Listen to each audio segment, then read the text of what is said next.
नमस्कार यूपीएससी के सभी एस्पिरेंट्स को, यूपीएससी के सभी स्टूडेंट्स को जिनका सपना है यूपीएससी के एग्ज़ाम को क्लियर करना। आप सभी का स्वागत है हमारे यूपीएससी वाला के चैनल पे।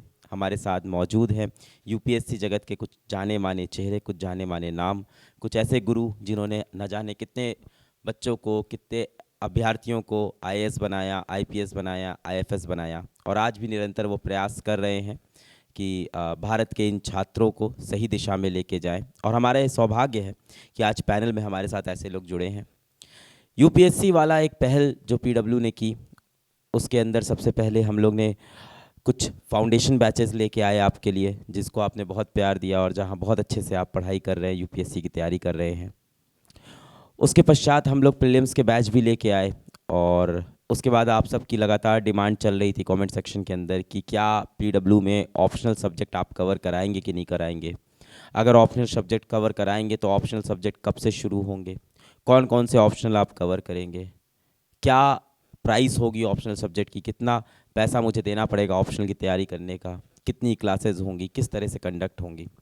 तो ऐसे बहुत से सवाल लगातार हमारे बैचेस के अंदर, यूट्यूब के ऊपर, मेल के ऊपर, इंस्टाग्राम के ऊपर आते रहे कि ऑप्शनल की तैयारी पीडब्ल्यू कराएगा कि नहीं। एक बड़ा सवाल चलता रहा, क्योंकि ऑप्शनल बहुत ही सेंसिटिव और बहुत ही इम्पॉर्टेंट होता है यूपीएससी के सीरियस एस्पिरेंट्स के लिए, जो सीरियस अभ्यर्थी उनके लिए। तो उन सभी का आंसर है हाँ, yes, of course PW optional करेगा, ऑप्शनल सब्जेक्ट्स पढ़ाएगा। और ऑप्शनल सब्जेक्ट्स के लिए वो पर्टिकुलर टीचर्स, वो रिनाउंड टीचर्स, वो एक्सपीरियंस टीचर्स, वो यहाँ पे पीडब्ल्यू के साथ जुड़ चुके हैं और वो आपके ऑप्शनल सब्जेक्ट्स लेंगे। अगर हम बात करें तो आपके ऑप्शनल की क्लासेस 3 जनवरी से शुरू हो रही हैं। 3 जनवरी से आपकी ऑप्शनल सब्जेक्ट शुरू होने जा रहे हैं और आपकी लाइव क्लासेस होंगी ऑप्शनल की भी। अभी फेज़ 1 के अंदर हम लोग कौन कौन से ऑप्शनल सब्जेक्ट कवर करेंगे, तो हम लोग PSIR ऑप्शनल कवर करेंगे, जो कि रिस्पेक्टेड आदर्श सर लेंगे। आपका ज्योग्राफी हम लोग कवर करेंगे, जो कि रिस्पेक्टेड राजेश मिश्रा सर लेंगे। आपका सोशियोलॉजी टॉपिक हम लोग कवर करेंगे ऑप्शनल के अंदर, तो सोशियोलॉजी लेंगे रिस्पेक्टेड गौतम आनंद सर। और हम लोग हिंदी लिटरेचर, हिंदी साहित्य कवर करेंगे, जो कि लेंगे रिस्पेक्टेड अरविंद मिश्रा सर। ये सभी ऑप्शनल की क्लासेस 3 जनवरी से शुरू हो रही है, और इसमें से कोई भी ऑप्शनल अगर आप क्लास लेंगे तो इसकी जो संपूर्ण कॉस्ट होगी, पूरी कॉस्ट होगी, वो 9,000 रुपये होगी पूरे कोर्स की, जिसके अंदर आपकी लाइव क्लासेस होंगी, आपको स्टडी मटेरियल मिलेगा, प्रीवियस ईयर क्वेश्चंस की यहाँ पे एनालिसिस होगी, आंसर राइटिंग होगा, आपका आंसर चेकिंग होगा, है ना। आपके मेंस के जो आप आंसर लिखते हो उसको चेक करके आपको हम दिखाएंगे, और आपके लगातार डेडिकेटेड डाउट सेशंस होंगे, रेगुलर डाउट सेशन होंगे, आपके लाइव डाउट क्लासेस होंगे। तो जैसा कि आपको अलग सर ने वीडियो में बताया कि हम आंसर राइटिंग सॉल्यूशन लॉन्च कर चुके हैं, और इसके लिए आपको लॉगिन करना है हमारे वेब पेज पे। उसके बाद सारे बैचेस दिखते हैं, लेकिन आपको जाना है स्टडी पे, और यहाँ पे जाना है आपको माई बैचेस में, जहाँ पे जो आपने बैच खरीद रखा है वो आ जाएगा। और अपने बैच पे जाने के बाद लेट स्टडी पे क्लिक करना है, और फिर आपको डिस्क्रिप्शन, क्लासरूम, टेस्ट सीरीज, ये ऑप्शंस दिखेंगे। आपको क्लिक करना है सब्जेक्टिव टेस्ट सीरीज पे, और जो क्वेश्चन पेपर दिखे उस पर क्लिक करना है। और अब यहाँ पे आपको व्यू क्वेश्चन पेपर का ऑप्शन आएगा, जहाँ पे आप क्वेश्चन आराम से पढ़िए, कितने मार्क्स का है, कितने वर्ड्स लिखने हैं, ये यहाँ पे लिखा रहेगा। आप चाहें तो ये क्वेश्चन पेपर डाउनलोड भी कर सकते हैं और आराम से इस क्वेश्चन पेपर को पढ़ सकते हैं। उसके बाद आपको वो क्वेश्चन का आंसर लिखना है एक अलग पेज पे। उसके बाद उसकी फ़ोटो खींच के उसको PDF में कन्वर्ट करके यहाँ पे अपलोड करना है। ध्यान रखिएगा डॉक्यूमेंट का साइज़ 25 MB से ऊपर ना हो। अब यहाँ पे मैंने पहले से एक आंसर लिख रखा था, तो मैंने सबमिट योर आंसर पे क्लिक करके अपनी स्टूडेंट कॉपी यहाँ पे सेलेक्ट करके अपलोड कर दिया। मैंने यहाँ पे सबमिट क्लिक किया। अब उसके बाद यहाँ पे जब तक मेरा आंसर इवैल्यूएट नहीं होता है, तब तक नीचे रेड कलर से लिखा रहेगा your evaluated answer sheet will be uploaded soon. और हाँ, जो आपने आंसर अपलोड किया है, आपको अगर देखना है तो आप वो व्यू कर सकते हैं, और आप चाहें तो वो आंसर आप डाउनलोड भी कर सकते हैं। अब यहाँ पे आंसर इवैल्यूएट नहीं हुआ है, बट जब ये इवैल्यूएशन पूरा हो जाएगा, ये अपने आप ग्रीन हो जाएगा, और यहाँ पे लिख के आ जाएगा your answer sheet has been evaluated, you can check your result here. और अब आप व्यू पे क्लिक कर सकते हैं। यहाँ पे आपको मार्क्स दिख जाएंगे, और अपनी इवैल्यूएटेड आंसर शीट दिख जाएगी। आप व्यू पे क्लिक करिए और कहाँ पे गलती की है, कहाँ पे क्या मिस्टेक है, उसको मार्क करके इवैल्यूएटर हमारे बारीकी से बताएंगे आपको और आपको मार्क्स भी देंगे जो कि यूपीएससी स्टैंडर्ड के हिसाब से होगा। आप ये इवैल्यूएटेड आंसर शीट डाउनलोड भी कर सकते हैं अपने रेफरेंस के लिए, ताकि आप इसको बाद में फिर से देख सकें कि क्या गलती की थी आपने। और मॉडल आंसर भी आप देख सकते हैं कि यूपीएससी के स्टैंडर्ड के हिसाब से इस क्वेश्चन का क्या आंसर होना चाहिए था। आप चाहें तो ये मॉडल आंसर डाउनलोड भी कर सकते हैं। तो कुछ इस तरह से हमारा आंसर राइटिंग प्रोग्राम काम करेगा। Thank you. तो इन फीचर्स को और डिटेल में डिस्कस करते हैं, एक एक ऑप्शनल टीचर्स के आपके रिस्पेक्टेड फैकल्टीज़ से बात करते हैं, जानते हैं कि कैसे ऑप्शनल के अंदर हम लोग पढ़ाएंगे, और उसी के अंदर बात करते हैं कि पीडब्ल्यू क्या कुछ करने वाला है ऑप्शनल सब्जेक्ट्स के अंदर। तो सर्वप्रथम इस पूरे डिस्कशन को शुरू करते हैं और शुरुआत करते हैं one of the most experience teacher के साथ। तो सर्वप्रथम हम बात करेंगे हमारे रिस्पेक्टेड आदर्श सर से, जो कि PSIR का सब्जेक्ट लेंगे, जो कि एजुकेशनल और लीगल कंसल्टेंट हैं, जिन्होंने PhD कर रखा है, रोल ऑफ ब्यूरोक्रेसी में UGC नेट क्वालिफाइड हैं, 23 साल से ज़्यादा पढ़ाने का एक्सपीरियंस है, 3 लाख से ज़्यादा सिविल सर्विस एग्ज़ाम के एस्पिरेंट्स को मेंटोर कर चुके हैं, पढ़ा चुके हैं, और काफ़ी किताबें भी उन्होंने लिखी हैं इंडियन पॉलिटी के ऊपर, कॉन्स्टिट्यूशन के ऊपर, पब्लिक एड के ऊपर। UPSC एस्पिरेंट्स के बीच में एक जाने माने चेहरे डॉक्टर आदर्श सर, जो कि PSIR लेंगे। थैंक यू अलख। सिविल सर्विसेज में सफलता की अलख जगाने के लिए ऑप्शनल में अच्छे नंबर लाना जरूरी है। बिना ऑप्शनल में अच्छे नंबर लाए आप सफलता की सीढ़ियां चढ़ नहीं सकते। इसलिए ये बहुत अच्छा प्रयास है कि हम सब लोग मिलकर ऑप्शनल की भी अच्छी शुरुआत कर रहे हैं। और PSI और ऑप्शनल राजनीति विज्ञान और अंतर्राष्ट्रीय संबंध बेहद लोकप्रिय वैकल्पिक विषय है विगत वर्षों में, और केवल लोकप्रिय वैकल्पिक विषय ही नहीं है, पॉपुलर ऑप्शनल सब्जेक्ट ही नहीं है, ये सब्जेक्ट भी बहुत पॉपुलर है, क्योंकि हर सब्जेक्ट में एक पार्ट होता है थ्योरेटिकल और दूसरा होता है प्रैक्टिकल एस्पेक्ट का पार्ट। इस सब्जेक्ट में हमें कैसे राजनीति के क्या सिद्धांत हैं, क्या थॉट्स हैं, क्या थ्योरीज हैं, कौन कौन से थिंकर्स हैं, जैसे प्लेटो हैं, अरिस्टोटल हैं, हमारे देश में गांधी जी हैं, बाबा साहब अम्बेडकर हैं, तो इन तमाम थॉट्स और थ्योरीज को शामिल करते हुए हम लोग एक थ्योरेटिकल पिक्चर क्लियर करते हैं कि क्या होना चाहिए राजनीति के क्षेत्र में, क्या होना चाहिए। इसके अतिरिक्त फिर हम लोग किस तरीके से हमारा पॉलिटिकल सिस्टम वर्क करता है, पॉलिटिकल सिस्टम में हमारा गवर्नमेंट सिस्टम आ जाता है पूरा, कैसे हमारी सरकारी व्यवस्था बनी है, हमारा गवर्नमेंट सिस्टम कैसे वर्क करता है, उस गवर्नमेंट सिस्टम को हम पूरे डिटेल में पढ़ते हैं, जो एक तरीके से इंडियन पॉलिटी में भी हम कवर करते हैं, जो GS का पार्ट है। इसके बाद सेकंड पेपर में तुलनात्मक राजनीति, कंपैरेटिव पॉलिटिक्स है और इंटरनेशनल रिलेशंस हैं। तो जब हम राजनीति की चर्चा करते हैं तो राजनीति की चर्चा डिप्लोमेसी के बिना अधूरी है, कूटनीति के बिना अधूरी है, और कूटनीति और राजनीति दोनों का संगम हमें अंतर्राष्ट्रीय संबंधों में देखने को मिलता है। और आज अगर हमारी अपनी सरकार बहुत अच्छी है तो अंतर्राष्ट्रीय स्तर पर हमारी धमक भी जरूरी है, और वो अंतर्राष्ट्रीय और विदेश नीति के बिना प्रभावी तरीके से संचालित नहीं की जा सकती।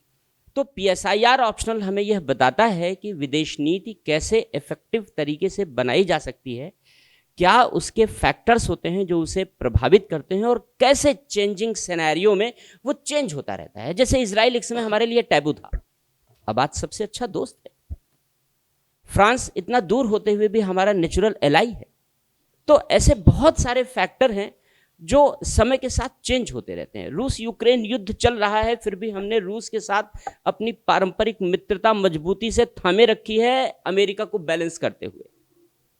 ये हमारी विदेश नीति ही हमें बताती है। तो बड़ा इंटरेस्टिंग सा टॉपिक है, और ये सेकंड पेपर में हमारे जनरल स्टडीज को भी कवर करता है। तो अगर हम PSIR ऑप्शनल पढ़ लेते हैं तो ऑप्शनल पढ़ने के बाद सेकंड पेपर में इंडियन पॉलिटी और सेकंड पेपर में इंटरनेशनल रिलेशंस बहुत अच्छे से तैयार हो जाता है। या आप ऐसे समझ सकते हैं कि GS पढ़ रहे हैं तो PSIR को हेल्प कर रहा है, और PSIR पढ़ रहे हैं तो GS को हेल्प कर रहा है। एक पार्ट। दूसरा पार्ट, हम लोग एथिक्स फोर्थ पेपर जीएस का एथिक्स है। और एथिक्स में हम लोग देखते हैं कि कुछ क्वेश्चंस ऐसे होते हैं जो थिंकर्स के स्टेटमेंट पर पूछे जाते हैं। प्लेटो ने क्या कहा, एरिस्टोटल ने क्या कहा, और एक्सप्लेन करने के लिए आता है। तो हमें एथिक्स में इतनी गहराई में थॉट्स और थिंकर्स को जानने की आवश्यकता तो नहीं होती, लेकिन हाँ, हमें ये पता होना चाहिए। अगर हमने पीएसआईआर पढ़ा है तो हम पीएसआईआर पढ़ के समझ सकते हैं कि प्लेटो ने एक आदर्श राज्य की कल्पना की है, अरस्तु ने एक आदर्श राज्य की कल्पना की है। स्वाभाविक सी बात है कि बिना नैतिकता के आदर्श राज्य की कल्पना संभव नहीं है। तो जो थॉट्स हम वहाँ पर पढ़ते हैं वो थॉट्स हमें एथिक्स में भी हेल्प करते हैं। तो पीएसआईआर का एक बहुत बड़ा रोल हमें एथिक्स में भी देखने को मिल जाता है। इसके अतिरिक्त एसए में तो लगभग सारे सब्जेक्ट कुछ ना कुछ कंट्रीब्यूट करते हैं, तो मैं यहाँ से अपना रोल विड्रा करता हूँ क्योंकि वो सारे सब्जेक्ट का कंट्रीब्यूशन है एसए में। लेकिन जहाँ तक पीएसआईआर का कंट्रीब्यूशन है मैंने वो बताया। अब रही बात इसको पढ़ने की, तो स्वाभाविक सी बात है कि जो पढ़ने का अप्रोच है, पढ़ने का नज़रिया है, वो एक अलग लेक्चर में हम लोग बहुत डिटेल से डिस्कस करेंगे।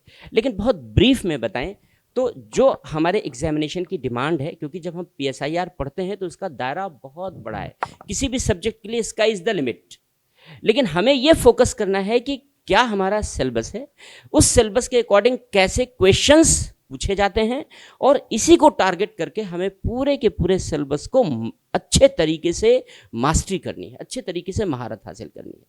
तो इसी के अकॉर्डिंग हम लोग सिलेबस को ध्यान में रखते हुए एक एक चीज़ों को कवर करेंगे।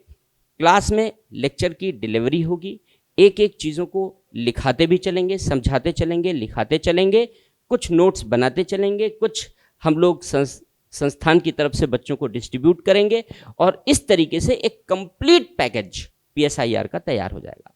मैं ये अश्योर करा देना चाहता हूँ अलग आपके सामने सारे बच्चों को कि सारे बच्चे इस बात से अश्योर रहें कि जितनी प्रिपरेशन यहाँ ऑप्शनल की हो जाएगी, क्वेश्चंस उसके दायरे से बाहर नहीं आएंगे। अब आपको उस दायरे को कवर करना आपकी जिम्मेदारी है, श्रम करना आपकी जिम्मेदारी है। कहीं कोई समस्या आती है, डाउट सेशन होंगे, रेगुलर डाउट सेशन होंगे, आप मुझे अपनी समस्या बताओ। आप सबसे बड़ा चैलेंज होता है आंसर की चेकिंग, कैसे आंसर चेक करें। तो ये बहुत अच्छी बात है कि हमारा प्लेटफॉर्म बच्चों को आंसर चेक करने के लिए अपॉर्चुनिटी प्रोवाइड कर रहा है कि आप दूर बैठे अपने घरों में बैठे आंसर लिख रहे हैं, और जैसे फेस टू फेस क्लासरूम में, फिजिकल क्लासरूम में हम आंसर चेक कर पाते हैं, वैसे आप मुझे आंसर भेजोगे और हमारी टीम आपके आंसर को बेहतर तरीके से इवैल्यूएट करके आपको रिस्पॉन्स करेगी, और उस आंसर पर हम बीच बीच में डिस्कशन भी करते रहेंगे। तो जो एक क्लास का रिदम होता है बच्चों के साथ कनेक्टिविटी का फिजिकल क्लास में, ये बहुत अच्छी बात है कि हम इस तकनीक के माध्यम से, इस टेक्नोलॉजी के माध्यम से हम उसको मिसिंग होने नहीं देंगे। आप हमारे तक पहुंच रहे हैं तो हम भी आप तक पहुंच रहे हैं, और आपको इस गैप का एहसास होने नहीं देंगे। ये इस तैयारी की एक खूबसूरती है, इस प्लेटफॉर्म की और इस चैनल की, कि जो कनेक्टिविटी है बच्चों आपके बीच और हमारे बीच, वो बहुत साउंड होगी, बहुत मजबूत होगी, विश्वास पर आधारित रहे। इसके लिए आप हम पर ट्रस्ट कीजिए, और यकीन मानिए, मैं बार बार कहता हूं कि आप अगर मेरे साथ अपनी सफलता के लिए श्रम करेंगे, मैं आप पर आपकी सफलता के लिए आपसे अधिक श्रम करूंगा, हमारी टीम आपके ऊपर आपकी सफलता के लिए अधिक श्रम करेगी, ये मैं आपको विश्वास दिलाता हूं। तो इस तरीके से हम लोग ये बात एकदम सत्य है, एकदम सत्य है। बिल्कुल अलग, मैं देख रहा हूं हमारी टीम जिस तरीके से दिन रात काम करती रहती है। हमारे पास रात में 11 बजे मैसेज आ जाते हैं, मैं 11 बजे क्लास लेकर निकलता हूं, मेरी टीम रात में 11 बजे मैसेज कर देती है कि सर कल के लिए और क्या बेहतर करना है, कुछ क्वेश्चंस भी जाने हैं क्या। ये डेडिकेशन टीम में देखने को जल्दी नहीं मिलता। It is a very good thing ना, ये बहुत अच्छी चीज़ है। और स्वाभाविक सी बात है कि अगर हमारी टीम इस तरीके की डेडिकेटेड है, तो बच्चों यकीन मानो, इतनी डेडिकेटेड टीम के साथ तो आप बड़ी आसानी से एवरेस्ट की चढ़ाई चढ़ सकते हो, सफलता की सीढ़ियां चढ़ सकते हो। तो बस मैं आज इतना ही कहूँगा। शेष थैंक यू अलग। Thank you so much sir. आपने काफ़ी ब्रीफ में चीज़ों को समझाया, क्योंकि बाकी चीज़ें आप बैच के अंदर बताएंगे। तो सर पीएसआईआर का टॉपिक आपका लेंगे ऑप्शनल का, और ऑप्शनल की क्लासेस आपकी स्टार्ट हो रही हैं 3 जनवरी से पीडब्ल्यू के मोबाइल ऐप में, जिसके अंदर पीएसआईआर, ज्योग्राफी, सोशियोलॉजी और हिंदी लिटरेचर, ये सारे फेज़ 1 में सब्जेक्ट्स आ रहे हैं ऑप्शनल के। और भी ऑप्शनल के सब्जेक्ट्स आने वाले हैं फेज़ 2 के अंदर। बहुत जल्द हम लोग और भी सारे ऑप्शनल के सब्जेक्ट्स लाएंगे। ये सभी सब्जेक्ट हिंदी माध्यम के छात्रों के लिए भी हम लोग लेके आए हैं। नेक्स्ट चलते हैं, अपने अगले ऑप्शनल सब्जेक्ट पर डिस्कशन करते हैं। और मैं ये बताना भूल गया कि इन ऑप्शनल सब्जेक्ट की जो कंप्लीट कॉस्ट होगी वो 9000 रुपीज़ होगी। और 3 जनवरी से क्लास शुरू है, मैं बता चुका हूँ, जिसके अंदर लाइव क्लासेस होंगी, रेगुलर डाउट सेशन होंगे और आपके आंसर की चेकिंग भी होगी। आंसर राइटिंग की प्रैक्टिस होगी मेंस के लिए, और वो आंसर लिख के आप हमें दोगे और हम उन्हें चेक करेंगे। यहाँ पूरी एक टीम बैठी होगी टीचर्स की, सब्जेक्ट मैटर एक्सपर्ट्स की, जो आपके आंसर्स को मैनुअली एक एक आंसर को आपके चेक करेंगे, आपको बताएंगे आप आंसर कहाँ पे गलत लिख रहे हो, कैसे बेटर लिख सकते हो। और जिस तरह से आपके स्कूल में, जिस तरह से आपके कॉलेजों में आपको आंसर शीट चेक होके वापस मिलती थी, ठीक उसी तरह से यहाँ टेक्नोलॉजी के थ्रू वो चीज़ होगी। आगे बढ़ते हैं, चलते हैं नेक्स्ट ऑप्शनल सब्जेक्ट की तरफ। और नेक्स्ट ऑप्शनल सब्जेक्ट है हमारा ज्योग्राफी का, जो कि लेने वाले हैं इंडस्ट्री के जाने माने टीचर और expert respected Rajesh Mishra sir ji, जो कि खुद यूजीसी नेट क्वालिफाइड हैं और 10 साल से ज़्यादा यूपीएससी के एस्पिरेंट्स को मेंटर किया है, ट्रेन किया है। 1 लाख से ज़्यादा बच्चों को इन्होंने मेंटर किया है यूपीएससी एग्ज़ाम के लिए, और भारत के बड़े बड़े इंस्टीट्यूट्स के अंदर ये टीचर रह चुके हैं। और हमारा सौभाग्य है कि अब ये पीडब्ल्यू की यूपीएससी वाले के साथ जुड़े हैं इस मुहिम में। तो बात करते हैं ज्योग्राफी ऑप्शनल सब्जेक्ट के बारे में राजेश सर के साथ। थैंक यू अलग सर एंड नमस्कार दोस्तों। जैसे सर ने परिचय दिया, तो geography as an optional subject लेकर मैं आप सबके सम्मुख आ रहा हूँ। इसके बारे में 2-3 संक्षिप्त बातें करना चाहूँगा। पहली बात इसकी विशेषता, दूसरी बात इसकी मिथ, तीसरी बात जो संस्था या हमारे द्वारा दी जाने वाली ऑफरिंग है। विशेषता है मित्रों कि यह विषय ऐसा है जो कि आपके दैनंदिन जीवन से जुड़ा है। एक पार्ट आप जानते हैं विश्व के भूगोल के रूप में जाना जाता है, एक पार्ट इसका भारत के भूगोल के रूप में जाना जाता है, जिसमें आप फिजिकल एंड ह्यूमन दोनों अप्रोच का अध्ययन करते हैं। बच्चों में सामान्यतः ये एक मिथ व्याप्त हो गया है कि ज्योग्राफी साइंस बैकग्राउंड के विषय के विद्यार्थियों के लिए है, लेकिन मैं आपको ये बता दूं कि जितना ही अभिरुचिकर ये साइंस बैकग्राउंड वालों के लिए है, उतना ही ह्यूमैनिटी बैकग्राउंड वालों के लिए भी ये अभिरुचिकर विषय रहा है। उसकी वजह है, अगर एक पार्ट्स में आपने फिजिकल ज्योग्राफी पढ़ा, जिसमें से अगर आपने साइंटिफिक अप्रोच देखा है, तो दूसरे पार्ट्स में ह्यूमन ज्योग्राफी पढ़ा, जिसमें से आपने मानव की तमाम प्रकार की क्रियाएं, चाहे आर्थिक क्रियाएं रही हों, चाहे सामाजिक सांस्कृतिक क्रियाएं रही हों, चाहे उसके राजनीतिक जीवन की क्रियाएं रही हों, उन सब का आप अध्ययन करते हो। पहली बात तो ये। तो दोनों के लिए, दोनों चाहे ह्यूमैनिटी बैकग्राउंड का स्टूडेंट रहा हो या साइंस बैकग्राउंड के लिए, दोनों के लिए एकदम परफेक्ट कॉम्बिनेशन के रूप में विषय उभर कर आया है। दूसरी बात दोस्तों, इस विषय के लिए एक मिथ ये बाजार में पैदा किया गया है कि सिलेबस बड़ा है। उस सिलेबस के लिए बता दूं कि अगर पेपर फर्स्ट पेपर सेकंड्स में देखेंगे तो सिलेबस के कई विषय बिंदु हूबहू पेपर फर्स्ट में भी है, पेपर सेकंड्स में है, जिन्हें 2 बार नहीं पढ़ना है, एक ही बार पढ़ना है। जैसे सेटलमेंट ज्योग्राफी पेपर फर्स्ट में भी पढ़ना है, तो सेटलमेंट ज्योग्राफी पेपर सेकंड में भी पढ़ना है, तो पढ़ना वो एक ही बार है, बट वो मेंशन दोनों जगह सिलेबस किया गया है। आपको जब आंसर्स में एग्जाम्पल्स देने होंगे तो एक जगह आपको वर्ल्ड का एग्जाम्पल देना है, तो एक जगह आपको इंडिया का एग्जाम्पल देना होगा। इसी तरह पॉपुलेशन है, इसी तरह इकोनॉमिक ज्योग्राफी का बहुत सारा सेक्शन है, एटसेट्रा एटसेट्रा। तो 2 बातें पहले तो अपने मस्तिष्क से निकालिए कि सिलेबस बड़ा है, और दूसरा ये साइंस बैकग्राउंड वालों के लिए है या ह्यूमैनिटी बैकग्राउंड वालों के लिए है, ये सभी के लिए विषय है। अब तीसरी बात, हमारे द्वारा इसमें क्या उपलब्ध कराया जाना है। तो संस्था के माध्यम से जिस दिन आप पहले दिन क्लास में अपीयर होंगे, ओरिएंटेशन क्लास के साथ ही प्रीवियस ईयर के क्वेश्चंस दिए जाएंगे, पूरा का पूरा सिलेबस दिया जाएगा, प्लस जो टॉपिक स्टार्ट हो रहा होगा उस टॉपिक से रिलेटेड पीडीएफ मटेरियल हम लोग फर्स्ट क्लास में आपको देंगे। आफ्टर दैट जब भी सिलेबस पढ़ाया जाएगा तो ऐसा नहीं है कि लैमडैक सिलेबस पढ़ाना है, कुछ भी टॉपिक उठाया, कहीं से भी टॉपिक उठाया, बच्चे रिलेट ही नहीं कर पा रहे हैं क्या पढ़ना क्या नहीं पढ़ना था। पूरा सिलेबस आपके सामने स्क्रीन पर होगा और सिलेबस के एक एक बिंदु को अंडरलाइन करते हुए पढ़ाया जाएगा कि हमने यहां से शुरू किया और ये देखो सिलेबस का तमाम बिंदु समाप्त हो रहा। जियोमॉर्फोलॉजी पढ़ा तो इसका पहला बिंदु ये था, इसे हमने कंप्लीट किया तो जियोमॉर्फोलॉजी का अंतिम बिंदु ये था, तो शुरू से लास्ट तक हमने इस प्रकार से कंप्लीट किया। भारतवर्ष में मित्रों किसी भी संस्थान में कभी भी ऐसा न पढ़ाया गया न पढ़ाया जा रहा है। तो ना केवल एक टॉपिक को बल्कि very first class to till end ऐसा ही आपके साथ होने जा रहा है, जिसमें विषय के तमाम खंडों का अध्ययन कराया जाएगा। फिर से एक बात अवश्य कहना चाहूँगा कि मैंने ये देखा है पिछले 20 वर्षों में कि ज्योग्राफी जैसे रुचिकर विषय को ऐसा कुछ इस फॉर्मेट में टीचर्स द्वारा पढ़ा दिया गया कि इसके कुछ खंडों को तो पढ़ने में बच्चों को अभी रुचि लगती है, कुछ खंड ऐसे होते हैं जिनमें टीचर्स को दिक्कत होती है, किसे दिक्कत होती है मुझे नहीं पता, लेकिन छोड़ दिया जाता है। और यूपीएससी आज की डेट में वहीं से क्वेश्चन पूछ रहा है, जैसे इकोनॉमिक ज्योग्राफी का सेक्शन हो गया, जैसे जियोपॉलिटिकल ज्योग्राफी का सेक्शन हो गया।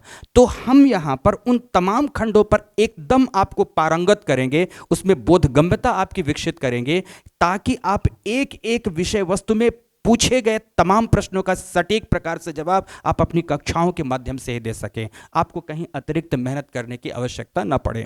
फिर तीसरी एक और बात करना चाहूँगा कि जब भी विषय पढ़ाया जाता है तो ये कहा जाता है कि अगर हम 2 घंटे की मेहनत करते हैं तो ऑप्शनल सब्जेक्ट में आपको 4 घंटे की मेहनत तो अतिरिक्त करनी ही होगी। लेकिन नहीं मेरे दोस्तों, इस मिथ को भी तोड़ना है। कैसे तोड़ना है? अगर आप क्लास में 2 घंटे का अध्ययन करते हो ना, तो बस अपना एक बैकग्राउंड बनाकर चलना।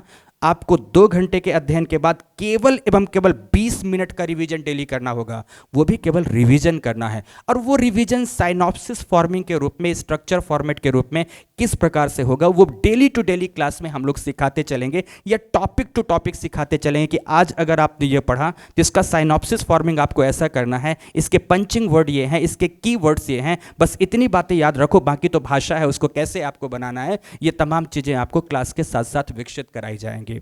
नेक्स्ट अंतिम बात बताना चाहूँगा कि हम लोगों ने एक शुभ संकल्प के साथ आपके लिए ऑप्शनल विषय की तैयारियां बनाई हैं। जिन जिन आवश्यकताओं को आप महसूस करते हो, उन तमाम आवश्यकताओं को पूरा करने के लिए पूरी टीम संकल्पित भाव के साथ आपके लिए खड़ी है। अलग सर का संकल्प आप सब के लिए निश्चित रूप से शुभकारी होगा। आप सभी आइए, ऑप्शनल ज्वाइन करिए और अपनी मनोवांछित सफलता की ओर आगे बढ़िए। धन्यवाद। धन्यवाद सर, आपने काफ़ी अच्छे से ये बात हम लोग को समझाई कि क्या क्या हमारे ऑफरिंग होने वाली है और क्या क्या इसके अराउंड मिथ होते हैं और किस तरह से ज्योग्राफी सब्जेक्ट यूज़फुल होने वाला है और क्या चैलेंजेस रहते हैं इसके अंदर। और कुछ बात से मैं अभी आपसे रिलेट कर पाया कि मुझे तो कभी भी ज्योग्राफी अच्छी नहीं लगी अपने स्कूल के दिनों में या आगे भी दिनों में। और अब जब मैं खुद ज्योग्राफी पढ़ता हूँ, फिजिक्स के कुछ टॉपिक्स के अंदर ज्योग्राफी आ जाती है। जैसे आप मैग्नेट जब पढ़ते हैं, अर्थ मैग्नेटिज्म, तो उसके अंदर थोड़ा सा ज्योग्राफी का एलिमेंट आना स्टार्ट होता है। और जब मैं वो टॉपिक पढ़ा था तब मुझे ज्योग्राफी इंटरेस्टिंग लगनी स्टार्ट हुई, तब मुझे समझ में आया कि कुछ टीचर कहीं कुछ गड़बड़ी कर रहे थे उस समय पे। इंटरेस्टिंग टॉपिक है और आज मेरी ज्योग्राफी पूरी खाली हो गई है, तो बहुत ही इंपॉर्टेंट सब्जेक्ट होता है। आगे बढ़ते हैं हम लोग, नेक्स्ट ऑप्शनल सब्जेक्ट की तरफ चलते हैं। और पीडब्ल्यू ने ऑप्शनल सब्जेक्ट्स लॉन्च कर दिए हैं। जो भी बच्चे वीडियो यहाँ से शुरू कर रहे हैं उनको मैं ये बता दूँ, और पीडब्ल्यू के ऑप्शनल सब्जेक्ट्स की क्लास, यूपीएससी वाला के ऑप्शनल सब्जेक्ट्स की क्लास 3 जनवरी से शुरू हो रही है। और हिंदी माध्यम के छात्रों के लिए अभी हम लोग ने ऑप्शनल सब्जेक्ट्स लॉन्च जो किए हैं वो है पीएसआईआर, ज्योग्राफी, सोशियोलॉजी और हिंदी लिटरेचर। ये फेज़ 1 है। फेज़ 2 के अंदर हम और भी सारे ऑप्शनल सब्जेक्ट्स अपने हिंदी माध्यम के छात्रों के लिए लाएंगे। इसकी जो संपूर्ण कॉस्ट है वो 9,000 रुपये है, जिसमें संपूर्ण आपको ऑप्शनल सब्जेक्ट्स मिलेंगे। यहाँ पे लाइव क्लासेस होंगी, रेगुलर डाउट सेशंस होंगे, आपको नोट्स मिलेंगे और आपकी आंसर चेकिंग भी होगी। मेंस के लिए जो आंसर राइटिंग होती है वो आंसर लिख के आप हमें सबमिट करेंगे। यहाँ बैठे हमारे टीचर्स, हमारे सब्जेक्ट मैटर एक्सपर्ट्स आपकी कॉपी को जांचेंगे और जची हुई कॉपी को आप देख सकते हैं कि कहाँ कहाँ आपको इम्प्रूव करना है। चलते हैं अगले सब्जेक्ट की तरफ। अगला सब्जेक्ट है आपका हिंदी साहित्य का, और हिंदी साहित्य, हिंदी लिटरेचर का सब्जेक्ट लेने वाले हैं रिस्पेक्टेड अरविंद मिश्रा सर, जो कि खुद BA इन इकोनॉमिक्स ऑनर्स हैं, जिन्होंने 1 लाख से ज़्यादा बच्चों को ट्रेन किया है सिविल सर्विस एग्ज़ाम के लिए और 500 से ज़्यादा एस्पिरेंट्स को यूपीएससी एग्ज़ाम में सफलता के द्वार तक पहुंचाया है। 20 साल से ज़्यादा उनको पढ़ाने का एक्सपीरियंस है, यूपीएससी एस्पिरेंट्स को मेंटर किया है, गाइड किया है पिछले 20 सालों से, तो बहुत ही एक्सपीरियंस टीचर भी हैं। बात करते हैं हिंदी लिटरेचर ऑप्शनल के बारे में अरविंद मिश्रा सर से। नमस्ते दोस्तों, सबसे पहले तो बहुत बहुत धन्यवाद अलग सर का और इस मंच का, यूपीएससी वाला का, जिसने मुझे ये सौभाग्य दिया कि आकर के आपको हिंदी साहित्य पढ़ाऊं। हिंदी साहित्य कितना पॉपुलर है अब बताने की ज़रूरत नहीं है। और दूसरी बात कि मुझे एक बात याद आती है, जब हम लोग मैट्रिक या इंटर की परीक्षा देते थे तो उसमें एक विषय ऐसा होता था जिसकी पढ़ाई पूरे साल भर नहीं करते थे, सिर्फ उस दिन पढ़ते थे और रास्ते में खेलते खेलते पत्थर को जूते की ठोकर मारते मारते जाते थे, और बाकी विषय साल भर भी पढ़ के जाने के बाद उसमें डरते डरते जाते थे। तो जिस विषय को सिर्फ एक दिन पढ़ के जाते थे, बिना डरे जाते थे, उसमें अपेक्षाकृत नंबर बड़ा बढ़िया लाते थे। तो आप समझ गए होंगे कि वो कौन सा विषय है। हिंदी साहित्य बोलते हैं उसे, और जो उसकी भाषा है मातृभाषा हिंदी। आप समझते हैं माँ का क्या मतलब होता है? पिताजी और माताजी में एक अंतर है। पिताजी जैसे घर में आते हैं तो हम सब डर के मारे टीवी वगैरह बंद कर देते थे, पढ़ाई में लग जाते थे, बेशक उल्टी सीधी जैसी भी किताब पकड़ी जाए। लेकिन माँ कितनी भी डांट ले, कितना भी पीट ले, उसे कभी डरे नहीं। क्यों? माँ का रिश्ता बड़ा सहज होता है, बड़ा ही मधुर होता है। इसीलिए हिंदी साहित्य बड़ा सहज और मधुर विषय है, क्योंकि इसकी भाषा मातृभाषा है। दोस्तों, आपसे सिर्फ दो बात शेयर करना चाहता हूँ। किसी चीज़ का बहुत पॉपुलर होना इसका मतलब ये नहीं कि आप उसमें सेलेक्ट ही हो जाएंगे। हिंदी साहित्य में 4 खंड हैं। पहला खंड भाषा विज्ञान है, दूसरा खंड साहित्य का इतिहास है, तीसरा खंड कविता या काव्य खंड है, और चौथा खंड गद्य खंड है, जिसे कथा साहित्य कहते हैं। कथा साहित्य सबके लिए बहुत आसान है। एक बूढ़ी काकी थी, पूड़ी के लिए तरसती थी। एक बुधिया थी जो दिन भर मेहनत करती थी और उसका पति कामचोर था, उसका ससुर कामचोर था। तो ये कथा साहित्य सबको समझ में आता है, इसलिए सबको लगता है कि हिंदी साहित्य बहुत आसान है। मैं भी कहता हूँ बहुत आसान है, लेकिन इसके साथ एक दूसरी बात है कि ये बहुत स्कोरिंग है। तो इसका स्कोर कैसे हम अर्जित करें, इसे कैसे अंकदायी बनाएं? देखिए, इसमें 2 खंड हैं, एक तो भाषा विज्ञान और एक काव्य खंड, जिस पर थोड़ी सी मेहनत कर दें, इसके जो वैज्ञानिक पहलू हैं उसको समझ लें, तो आप बहुत बेहतर कर सकते हैं। तो मैं कह रहा था कि जो इसका भाषा खंड है और जो इसका कविता खंड है, ये दोनों खंड बहुत ही वैज्ञानिक हैं। हम सब कहीं ना कहीं के तो होंगे, कोई पूरब का होगा, कोई पश्चिम का, कोई उत्तर का, कोई दक्षिण का। वास्तव में हिंदी को ऐसे तो 5 उपभाषाओं में बांटते हैं, पूर्वी हिंदी, बिहारी हिंदी, पश्चिमी हिंदी, दक्षिणी हिंदी, कई उपभाषाएं हैं। पहाड़ी हिंदी अलग है, राजस्थानी अलग है, लेकिन मुख्यतः 2 भाग हैं, पूर्वी हिंदी और पश्चिमी हिंदी। पूरब के लोग जब बोलते हैं तो संज्ञा के 3 रूपों का प्रयोग करते हैं, सामान्य, दीर्घ, दीर्घतर। जैसे कोई कहता है कुत्ता आ गया, माफ़ी चाहता हूँ लेकिन ये पढ़ने की ज़रूरत है। जब आपसे वो नाराज हो जाए तो कहे कुतवा आ गया, आपसे कुछ ज़्यादा ही नाराज हो जाए तो कहेगा कुतौना आ गया।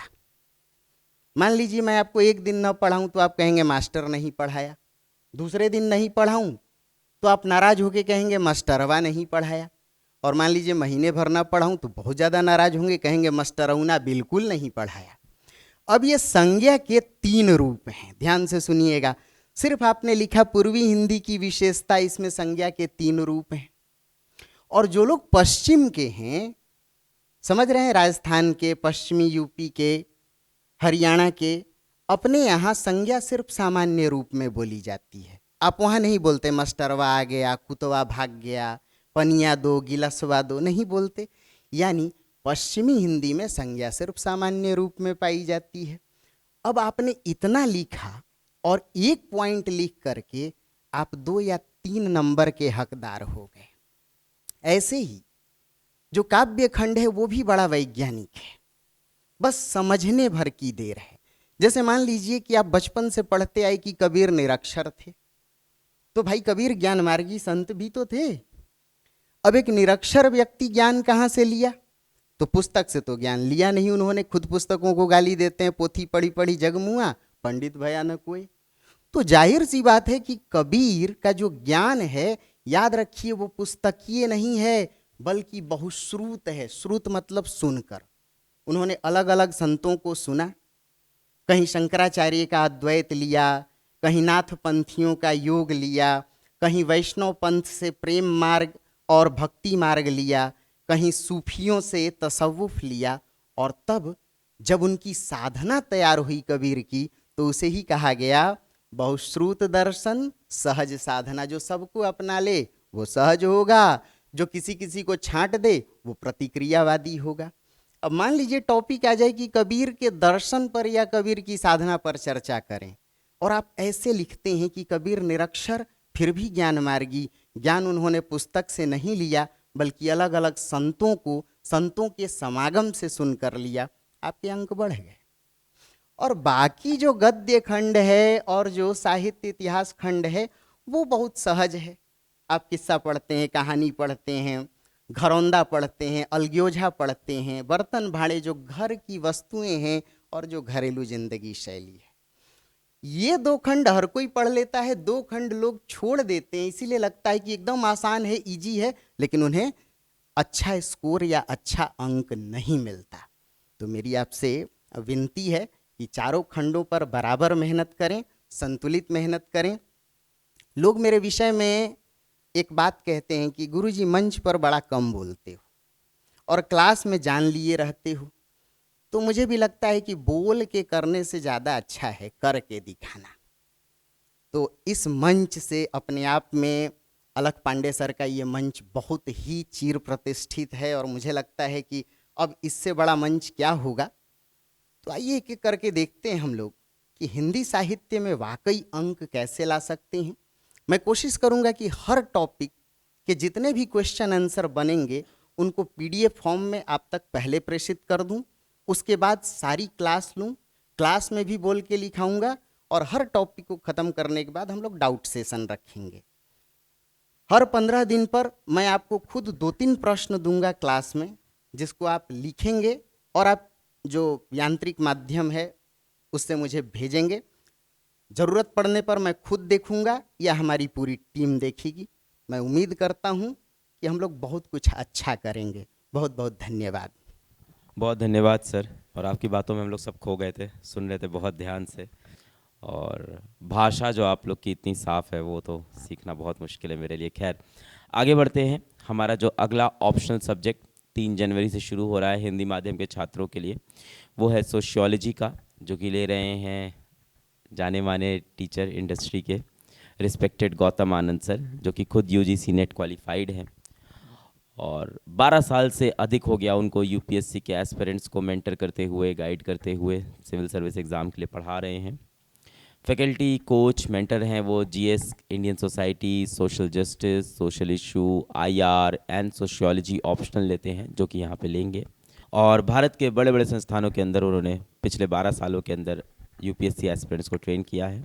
हमारा सौभाग्य है कि रिस्पेक्टेड गौतम आनंद सर यूपीएससी वाला की इस पहल के साथ जुड़े और आप लोग को ऑप्शनल सब्जेक्ट वो पढ़ाएंगे।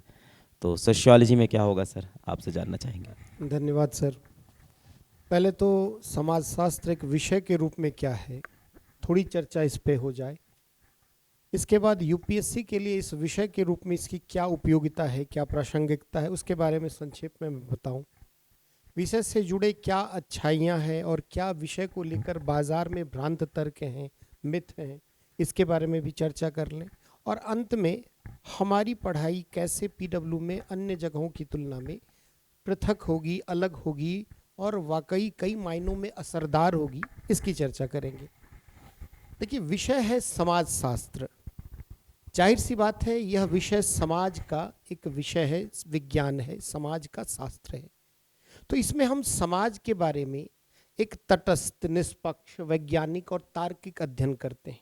यानी समाज का हम वैज्ञानिक अध्ययन करते हैं। विज्ञान आप सब जानते ही हो, विशेष ज्ञान, निरीक्षण, परीक्षण, अवलोकन द्वारा प्राप्त निष्कर्ष और उसकी पुनः प्रामाणिकता के साथ सत्यापन के बाद जो बातें आए उसी को हम मानते हैं। तो समाज और समाज से जुड़ी घटनाएं कई अमूर्त हैं, कई मूर्त हैं। तो यह एक विषय के रूप में समाज, समाज से जुड़े विभिन्न संरचना, विभिन्न संस्थागत पहलू, व्यक्तियों के मध्य संबंधों का अध्ययन करता है। तो इस विषय का अपना महत्व है। इस विषय से जुड़े एक अन्य रोचक बात मैं बताऊं, आप अन्य मानविकी के विषयों के बारे में जानकारी विषय को पढ़ने के बाद प्राप्त करते हैं। यह एकमात्र ऐसा विषय है जिसके बारे में जानकारी आपको कक्षा में आने से पूर्व होता है, क्योंकि हम सभी, जाहिर सी बात है, एक सामाजिक प्राणी हैं। सामाजिक प्राणी होने के नाते विवाह, परिवार, समाज, समुदाय, संस्था, इन सब के बारे में बहुत कुछ ज्ञान हमें पूर्व में ही अवगत होता है, परंतु वह ज्ञान दोयम दर्जे का है, उसमें अवधारणात्मक स्पष्टता का अभाव है।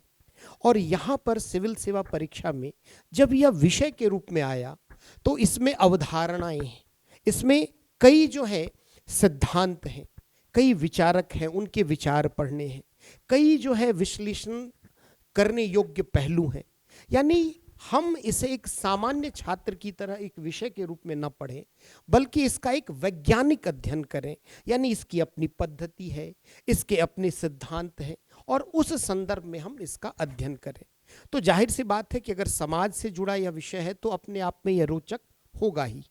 अब देखिए बच्चों, इस विषय के में 2 पेपर हैं, हर ऑप्शनल में 2 पेपर हैं।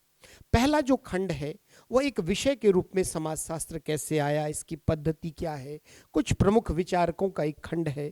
और पेपर 2 जो सबसे इंटरेस्टिंग जिसको माना जाता है वह भारतीय समाज से जुड़े विभिन्न पहलुओं का हम उसमें विशद विश्लेषण करते हैं। अब बच्चों के मन में समाजशास्त्र को लेकर क्या क्या अच्छाइयाँ हैं, पहले उसकी चर्चा करें। देखो बच्चों, यह जो विषय है इसकी आपकी जीएस के खंड में कई जगह उपयोगिता है। जैसे सामान्य अध्ययन पेपर 1 में आप भारतीय समाज पढ़ते हैं, जिसमें समाजशास्त्र का ही लगभग सभी टॉपिक आपको पढ़ना है, चाहे समाज के परिचय से लेकर वैश्वीकरण के प्रभाव या जो भी टॉपिक है वो सभी समाजशास्त्र की विषय वस्तु से। पेपर 2 में आप सामाजिक न्याय पढ़ते हैं। सामाजिक न्याय में भी अति संवेदनशील वर्ग हैं, ग्रामीण समाज से जुड़े एनजीओ, कई ऐसे पहलू हैं, या स्वास्थ्य शिक्षा से जुड़े पहलू हैं। उसको गहराई में समझने के लिए भी आपको समाजशास्त्र की एक विषय के रूप में समझ होनी चाहिए। इसके अलावा पेपर 3 में भी आंतरिक सुरक्षा में नक्सलवाद, क्षेत्रवाद, इन सब में भी समाजशास्त्र से जुड़े कई पहलू हैं। और अंत में हम बात करें अगर एथिक्स की, तो एथिक्स में भी मानवीय मूल्य करके या केस स्टडी में कई सामाजिक जीवन से जुड़े पहलू, जैसे जाति को लेकर, लैंगिक भेदभाव को लेकर, ऐसे आए दिन बहुत सारे केस स्टडी यूपीएससी देता है। तो अगर आप सोशियोलॉजी एक ऑप्शनल के रूप में ऑप्ट करते हैं तो न सिर्फ यह ऑप्शनल में आपके लिए मददगार सिद्ध होगा, बल्कि सामान्य अध्ययन के कई खंडों में इसकी अत्यधिक उपयोगिता है। अंत में निबंध के पेपर में भी अगर आप देखें तो विगत 2 वर्षों में थोड़े अमूर्त निबंध आ रहे हैं, दार्शनिक निबंध, लेकिन विगत 10 वर्षों में, यानी अंतिम 2 वर्ष का अगर छोड़कर प्रीवियस 10 वर्षों के आप निबंध के पेपर को देखें तो वहाँ भी आपको समसामयिक पहलू, समाज से जुड़े पहलू के बारे में अच्छे खासे निबंध की संख्या रहती है। अब थोड़ा इस विषय को लेकर क्या भ्रांत धारणाएं, जैसे इस विषय में कुछ आपको समाजशास्त्रीय विचारक पढ़ने, जैसे पेपर 1 में 6 विचारक मेंशन किया गया है और कई ऐसे विचारक हैं जो डायरेक्ट सिलेबस में मेंशन नहीं है, बट अगर आप देखें तो उन्हें भी पढ़ना है। इसी तरह पेपर 2 में भी 5-6 विचारक डायरेक्ट मेंशन है और कई। तो मेरे समझ से पूरे पेपर 1 और पेपर 2 में समाजशास्त्रीय चिंतक से जुड़ा जो पहलू है वह आपके एंटायर सिलेबस का मियरली 20 to 25%। तो आप इसको लेकर ऐसा ना सोच लें कि समाजशास्त्र लो तो मुझे ये थिंकर पढ़ना होगा, ऐसा नहीं है बिल्कुल बच्चों। और अगर आप देखो तो यूपीएससी की एनुअल रिपोर्ट, अभी 71वीं एनुअल रिपोर्ट आपको यूपीएससी के साइट पर मिल जाएगी, जिसमें 2019 मुख्य परीक्षा में जो भी बच्चे विभिन्न वैकल्पिक विषय से आए हैं उनका व्यवस्थित विश्लेषण किया गया है। आप अगर देखोगे तो सोशियोलॉजी से सक्सेस रेशियो भी ठीक ठाक रही है। जैसे 2019 मुख्य परीक्षा में 1267 बच्चों ने समाजशास्त्र से मुख्य परीक्षा लिखी, जिसमें से 126 बच्चों का सिलेक्शन हुआ। आप देख सकते हैं कि यह सिलेक्शन के दृष्टिकोण से भी उपयोगी है। अब बात करें हम अपनी रणनीति की कि हम लोग पीडब्ल्यू में क्या करने वाले हैं। पहले तो सोशियोलॉजी के पेपर 1 और पेपर 2 का entire syllabus, each and every topic हम लोग डिस्कस करने वाले हैं। उस टॉपिक से रिलेटेड प्रीवियस ईयर में क्या प्रश्न पूछे गए हैं, प्रोबेबल क्वेश्चन क्या बन सकते हैं, उसके बारे में हम लोग डिस्कशन करेंगे। डाउट सेशन होगा जहां पर आप अपनी क्वेरीज, डाउट्स क्लियर करेंगे, और अधिक से अधिक हम लोग चीज़ों को समझने के साथ साथ आंसर राइटिंग स्किल को इम्प्रूव करने का प्रयास करेंगे। तो उम्मीद करता हूं कि अब तक बच्चों के साथ मैं न्याय करता आया हूं, और अब ऐसा मंच मिला है जहां पर मुझे आप सभी के साथ जुड़ने का सौभाग्य प्राप्त हुआ है। तो उम्मीद है कि हमारी यात्रा दिलचस्प रहेगी, लेकिन आपके सहयोग के बिना नहीं होगी, क्योंकि ऑप्शनल गहराई की मांग करता है। सामान्य अध्ययन में आप कितना भी अधिक पढ़ें तो आप 40 से 45% यानी 1000 में 400 से 450 की रेंज में जाते हैं। लेकिन अगर ऑप्शनल में आपने थोड़ी गहनता के साथ, थोड़ा अगर अच्छा तैयारी के साथ आपने पढ़ा है इसे, तो आप 280 से 320 मार्क्स यानी कि 56% से लेकर 64% मार्क्स आप ला सकते हैं। तो चलते हैं मित्रों, 3 जनवरी से हम लोग वैकल्पिक विषय, खास करके मेरे साथ समाजशास्त्र की यात्रा में आप सभी जुड़े। आपके साथ पूर्ण न्याय होगा। धन्यवाद sir. Thank you so much sir. Brief में आपने कुछ चीज़ें हम लोग को सोशियोलॉजी के बारे में बताई, बहुत बहुत धन्यवाद आपका। तो आप सभी को मैं ये इन्फॉर्मेशन दे चुका हूँ कि पीडब्ल्यू ने अपने ऑप्शनल सब्जेक्ट लॉन्च कर दिए हैं हिंदी माध्यम के छात्रों के लिए। और फेज़ 1 में, प्रथम फेज़ में हमने PSIR, ज्योग्राफी, सोशियोलॉजी और हिंदी लिटरेचर के ही ऑप्शनल सब्जेक्ट्स को लॉन्च किया है, और इसकी कंप्लीट कॉस्ट है 9000 रुपीज़, और ये पीडब्ल्यू के मोबाइल ऐप पे अवेलेबल है। फेज़ 2 के अंदर हम लोग और भी ऑप्शनल सब्जेक्ट लेके आएंगे। यहाँ पे आए हुए सभी हमारे शिक्षकों का बहुत बहुत शुक्रिया कि आपने अपना समय यहाँ पे दिया, और बाकी बैचेस के अंदर आप बच्चों को लगातार शिक्षा दे रहे हैं और बच्चे आपको बहुत प्रेम दे रहे हैं। बहुत बहुत धन्यवाद सभी का। धन्यवाद।